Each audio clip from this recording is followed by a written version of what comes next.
Bonjour, bienvenue à tous sur la chaîne varoise pour une nouvelle émission des dossiers, l'émission qui cherche à comprendre plutôt qu'à juger. Aujourd'hui, nous vous proposons de découvrir le cercle du 24 février 1848. Alors, de quoi s'agit-il ? Le cercle du 24 février 1848 est une association historique puisqu'elle date de 1893, comme son nom ne l'indique pas. À la fin du 19e siècle, il était difficile pour les citoyens français de se réunir hors le cadre religieux et familial. On l'a un peu oublié aujourd'hui. La République, née d'une révolution, a été au cours du 19e siècle bousculée par divers autres mouvements révolutionnaires. Et les pouvoirs divers de l'époque mis en place se méfiaient de l'engagement politique de la population, car si la liberté faisait bien partie du triptyque républicain, celle de faire de la politique pouvait entraîner des turbulences. Les cercles d'alors étaient donc l'avant-garde du tissu associatif qui allait se constituer au travers de la loi de 1901 concernant les associations. Propice aux réunions animées à une époque où la télévision n'existait pas, ces associations villageoises reflétaient bien l'esprit frondeur et contestataire du français en général et du varois en particulier. Dans le Var, les cercles étaient nombreux. Pour le Beaussais, on en comptait plusieurs. Aujourd'hui, il n'en reste qu'un, le cercle du 24 février 1848. Ce cercle, fondé en 1893, s'est constitué au Beaussais, qui était alors un village dans lequel la population vivait essentiellement de la vigne et de l'olivier. À l'époque, des populations fuyaient la misère en Italie et se sont installées au Beaussais. Les républicains avancés, comme ils étaient appelés à l'époque, ont choisi la date de la proclamation de la Deuxième République, car les 4 journées d'insurrection qui s'étaient produites avaient débuté en raison précisément d'une interdiction de se réunir. En 1898, les adhérents se cotisent pour acheter un immeuble qui deviendra le siège de l'association jusqu'à aujourd'hui. En 1914, Jean Jaurès était venu au Beaussais à l'invitation des adhérents. Pour l'occasion, il a dédicacé son portrait, qui est toujours visible au cercle. Pour nous parler aujourd'hui du cercle, nous recevons son président. Et Fabien, bonjour. Merci d'être venu nous voir sur la chaîne varoise.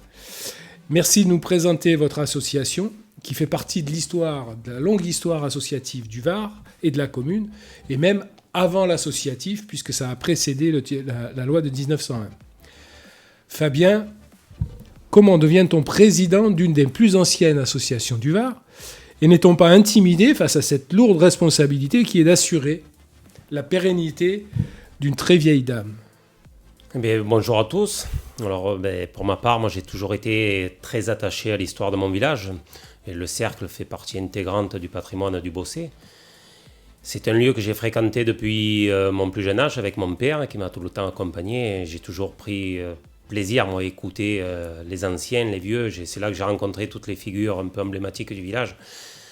C'était la force d'un village, c'est les anciens, et donc j'ai baigné là-dedans. Moi. Et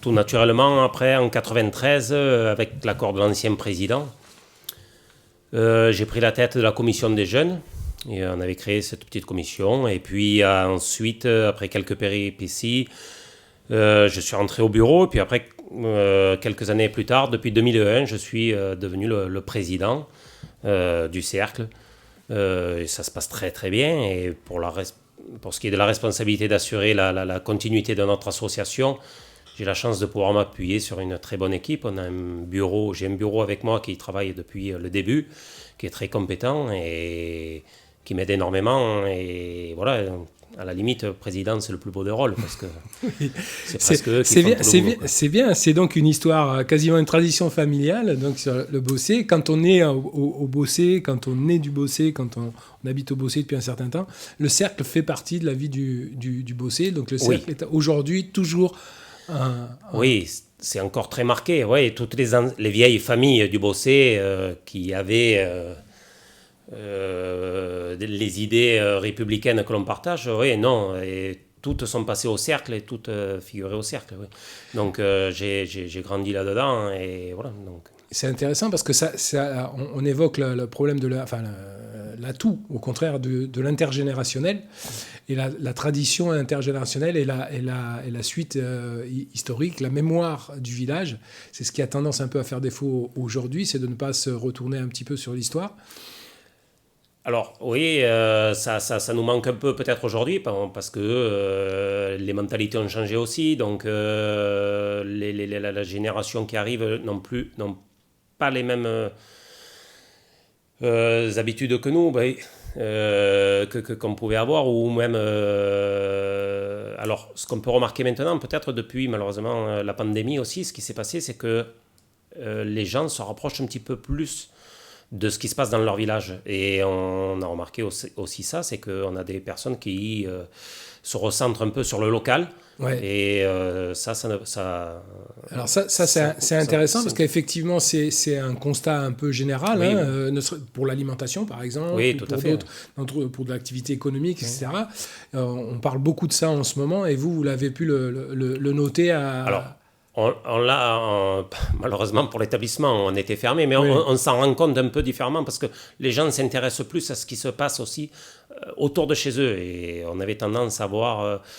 le Bossé est centré entre Toulon et Marseille, donc c'était un peu comme un village dortoir, quoi, et avec un rythme que les gens ont maintenant, donc oui. Métro, oui. Boulot, dodo. Oui, la station de métro arrive pas. Voilà, non, pas encore, tant mieux. Mais voilà, donc, et avec ce confinement qu'on a subi, on s'aperçoit que on se recentre un petit peu plus sur... C'est bien, enfin c'est bien. C'est un mal premier peut-être. C'est ça, c'est un des avantages liés à la crise. On a tous dit, on pense tous que la crise va changer les choses. Alors on ne sait pas si ça va changer les choses, mais en tout cas, les esprits en tout cas, sont prêts à ça, ont noté un certain nombre de difficultés, ça fait apparaître un certain nombre de difficultés. Et donc c'est intéressant que voilà, même dans les villages, même au Bossé, on ressent ça. Aujourd'hui, un adhérent du cercle, comment est-il arrivé, qui il est, il a une profession particulière, il est jeune, il est vieux, comment il est arrivé au cercle? Bon, on a commencé à comprendre que c'est une vieille histoire.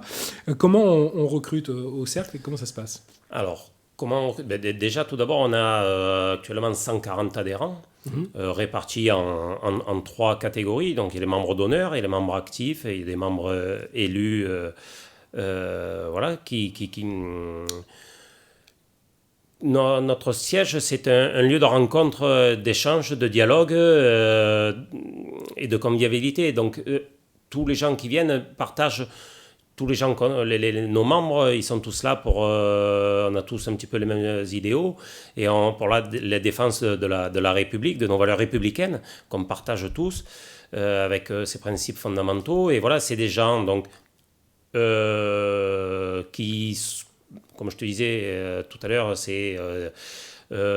souvent des vieilles familles qui prennent le relais et puis maintenant on s'aperçoit qu'il y a des nouveaux arrivants qui s'intéressent aussi à notre histoire, à notre patrimoine et ces gens-là sont parrainés et ils viennent très volontiers. Donc il y a une forme de cooptation. Oui, voilà, tout à fait. Il faut que le nouveau membre soit parrainé par 2 anciens membres et c'est pas pour bloquer, c'est pour éviter un développement anarchique. Non, c'est pour éviter. Voilà, on a vu il y a quelques années, suite à une petite querelle interne, qu'on était passé de 140 à 300 membres en l'espace de très peu de temps, et donc pour éviter... justement un putsch, voilà, et qu'on bascule d'un côté qui est un petit peu plus déplaisant. On a préféré prendre cette décision. Et ça se passe très très bien. On a des membres, chaque année on a de nouveaux membres. Donc, voilà. Parce que le but c'est de défendre la République, c'est pas de faire de la politique au sens des partis politiques. Non. On est indépendant des partis politiques et c'est très bien. Et voilà, donc mais on veut défendre... les idées républicaines, mais... D'accord. Voilà. La moyenne d'âge? La moyenne d'âge, je dirais 65 ans. Ouais. Voilà. Donc ça 65-70 ans. Il y a quelques jeunes, mais... il y a quelques jeunes comme moi. En même temps, si on freine à l'entrée, c'est normal que... Oui, non, si, c'est pour ça qu'il va falloir... On a des nouveaux adhérents, mais voilà, qui ont la quarantaine d'années, et c'est très bien. C'est très, très bien. Ok. Alors, on a rappelé un peu donc l'historique de cette association, qui est quand même, enfin moi je trouve ça remarquable, c'est-à-dire qu'on parle quand même de l'histoire de France, traduite à l'échelon du Bossé, les cercles, pourquoi, évidemment on l'a oublié aujourd'hui, il n'y a pas de télévision, il n'y a pas d'association, il n'y avait pas, donc c'était un peu compliqué, il fallait bien que les gens puissent parler de leurs problèmes entre eux. Aujourd'hui, comment cette association elle fonctionne au milieu des dizaines d'autres associations? Et est-ce qu'on brasse toujours les idées républicaines ou s'occupe-t-on des projets locaux ou on fait un peu les deux ou comment ça fonctionne? Alors, nous, on a la chance déjà d'être propriétaire de notre bâtiment et on a une salle au premier étage qui nous permet de pouvoir recevoir du monde et justement de pouvoir... On organise régulièrement des petites conférences, des débats, des expos. On prête régulièrement la salle à d'autres associations qui sont en manque de locaux. Oui. Aussi, et donc ce qui nous permet d'avoir un peu un lien aussi avec certaines associations de la commune ou même hors commune. Voilà, on a une troupe de théâtre qui vient régulièrement s'entraîner chez nous.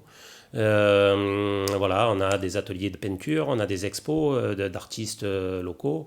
Donc voilà, on essaye d'aider comme on peut les autres associations.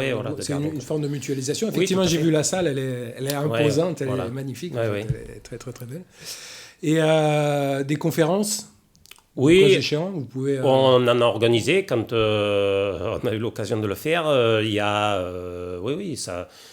Bon, voilà, avec l'année particulière qu'on vient de subir, non, comme on n'est pas les seuls. Donc, on a pu par le temps organiser quelques conférences donc sur la commune, sur la révolution de 1848, voilà, sur des tas de sujets, certains plus près de la République, voilà, qui nous concernent. Oui, voilà. toujours dans l'esprit des républicains. Et si la chaîne varoise vient faire un tournage sur une conférence, ça sera possible? Mais c'est très volontiers, il n'y a pas de problème. Très bien. Aujourd'hui, donc, les partis politiques ont supplanté les cercles, parce que bon, les partis sont institués, ils ont leur code. Donc ils ont supplanté un peu cette action populaire locale. En conséquence, les cercles n'ont-ils aujourd'hui, on peut penser que les cercles n'auraient plus leur place ou peuvent-ils correspondre encore à une mobilisation citoyenne complémentaire de l'action politique que je qualifie de classique, c'est-à-dire vous avez une mairie, une action politique, des élections, enfin voilà, tout, voilà. Est-ce que vous, à côté de ça, vous avez toujours votre place? Oui, bien sûr. On a encore là notre place au sein de la vie locale, surtout, afin d'évoquer tous les sujets qui concernent notre commune, qui touchent au plus près nos concitoyens. C'est là notre force, peut-être, contrairement à certains partis politiques qui réfléchissent, eux, que de façon générale. Nous, on est le lien social qu'il peut y avoir dans un village, quoi. Tout se recentre dans un établissement comme le nôtre. Enfin, on côtoie tout le monde. Malheureusement, on a pu le constater que depuis des décennies, il y a de nombreux cercles qui ont disparu. Vous le disiez tout à l'heure, dans le Var, à l'époque, il y en avait près de 200. On n'est plus que 21 maintenant. Vous n'êtes pas clivant, c'est-à-dire que contrairement aux partis, etc., vous opposez pas les idées et les gens. Votre idée, c'est la République, le maintien de la République et des valeurs dans ces valeurs. Donc ça, c'est une force. Pourquoi ça a disparu, on ne sait pas. Mais ça a disparu, je pense.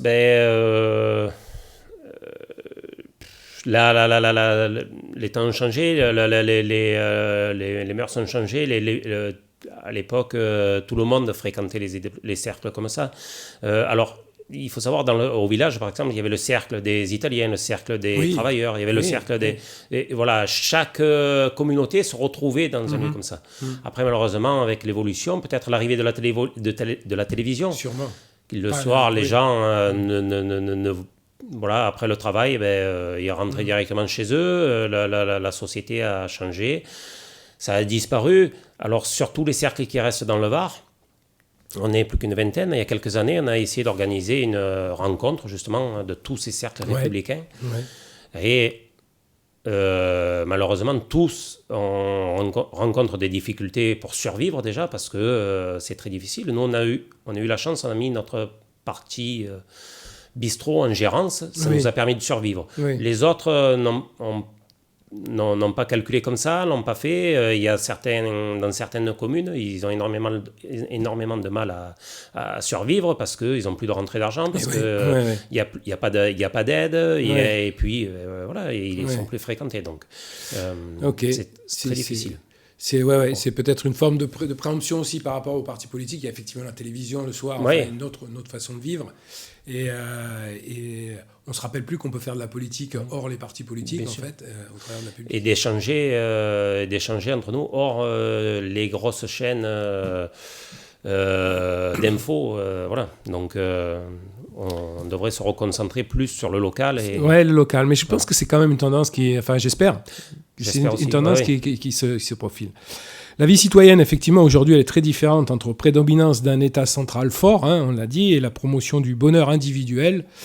Elle n'attend pas un peu enterrer l'action collective que peut promouvoir justement les cercles, ou d'autres mouvements spontanés comme la récente mobilisation des Gilets jaunes. Oui, peut-être. Et il est vrai qu'on a un État central très fort qui dicte un peu la ligne de conduite des citoyens sur beaucoup de points de leur vie, mais je pense aussi qu'il y a un certain nombrilisme de la part d'une partie de la population qui ne s'intéresse plus à la vie des villages.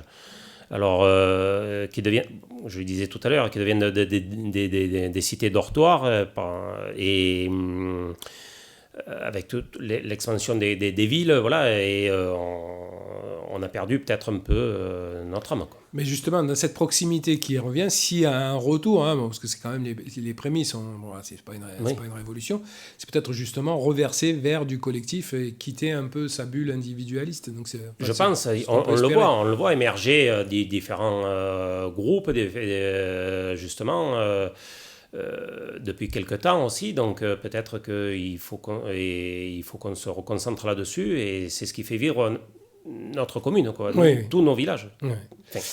Au cours du 19e siècle, donc on l'a rappelé, au fond, toutes les révolutions sont produites sur un rapport de force violent entre la population et les gouvernements en présence. L'action politique non organisée, donc à l'époque était non organisée, était peut-être la résultante de ces mouvements insurrectionnels. En 1893, donc, le Cercle a voulu se souvenir des journées de février pour lesquelles on a pu compter 350 morts. Et au mois de juin 1848, d'autres journées insurrectionnelles eurent lieu pour un bilan de 5700 morts. C'est énorme. C'est énorme. Enfin, on ne se souvient plus, mais on imagine. Malheureusement, on ne se souvient plus, quoi. Et à l'heure où tout le monde parle faire de la guerre civile, on entend beaucoup parler de guerre civile. Je pense qu'il y a des gens, il faudrait qu'ils se regardent dans le rétroviseur. Regarder un petit peu dans le rétro. Oui, parce que c'est juste énorme. Et que dire des motifs donc, pour février ? C'était l'interdiction de se réunir, et pour juin, c'était une crise économique due au retrait des détenteurs de capitaux qui a débouché sur la fermeture des ateliers nationaux, ayant pour conséquence l'explosion du chômage. Ce qui me frappe, c'est les analogies avec le monde actuel et le chantage à l'emploi. Ces analogies, c'est pas troublant ? Oui, c'est très troublant. On a toujours l'impression que l'histoire se répète, et on dirait qu'il n'y a aucun gouvernement successif qui a retenu les leçons de tout ça, quoi. Depuis des années, on a l'impression qu'au bout d'un certain temps, on retrouve les mêmes revendications. Et c'est pas normal. Non, c'est pas normal. J'ai noté une petite critique quand même. J'ai une petite critique à formuler à l'égard du Cercle. On ne peut pas dire que le Cercle a été à l'avant-garde de la cause féminine, puisqu'il faudra attendre longtemps avant d'accueillir la première femme adhérente. Bon, il est vrai qu'il ne s'agissait pas de n'importe quelle femme. Vous nous racontez ? Allez, c'est vrai qu'à l'époque, les femmes ne fréquentaient pas trop les établissements, les cercles ou les bars. C'était pas... La société considérait que leur place était à la maison, malheureusement. Heureusement, maintenant, ça a bien changé. Et c'est très très bien, hein, mais Oui, voilà, oui. c'était pas dans les mœurs, quoi. Et nous, on a eu la chance au Cercle, en 72, que Martha Desrumeaux, qui venait de s'installer dans le village d'Evenos, à côté de chez nous, une grande militante syndicaliste au sein du Parti communiste, qui a été invitée au banquet républicain de notre cercle.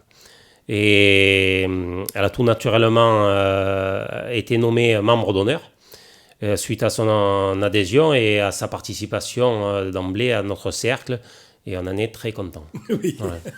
Donc, ça a été un peu forcé. Vous n'avez pas... Non, mais voilà, en même temps, pour la première... ça a été un peu timide. Ouais. Vous avez été trop timide pour la refuser. Non, peut-être aussi les anciens dirigeants, les anciens responsables, non, mais ils ils ont été très Après, fiers. ça fait partie de l'histoire, l'évolution des histoires. Oui. Et Martha, le destin extraordinaire de Martha, c'est quand même quelque chose qu'il faut rappeler en quelques mots.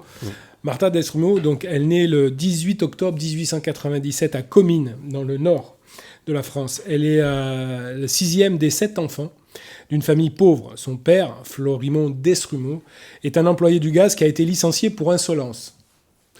Les chiens ne font pas des chats, manifestement, c'est l'expression consacrée. Et sa mère a une jambe amputée.